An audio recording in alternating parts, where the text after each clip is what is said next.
કવિ મુકેશ જોશીના આ ગીતનો આનંદ આપ માણો કે કાળમીંટ પથ્થર પર માથું પછાડતા કોઈએ ખમ્મા કહ્યું જ નહીં હોય. લાગે છે દરિયાને માં નહીં હોય. નહીતર શા માટે વાદળનું રૂપ લઈ આભમહી આમ તેમ રખડે. ક્યાંક મારી માં નથી એ જાણ્યા પછી એના ડુસકાઓ ઝાપટામાં દદડે. કે નહીતર શા માટે વાદળનું રૂપ લઈ આભમહી આમ તેમ રખડે.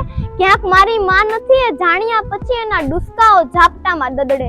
દરિયાને ન મળતી માના આશીર્વાદે, દરિયાને ન મળતી માના આશીર્વાદે આપણને ચોમાસુ ઋતુ મળી હોય. લાગે છે દરિયાને માં નહીં અને દૂધ નહીં પાણી પીવડાવીને મોટો કર્યો છે એને કોઈએ.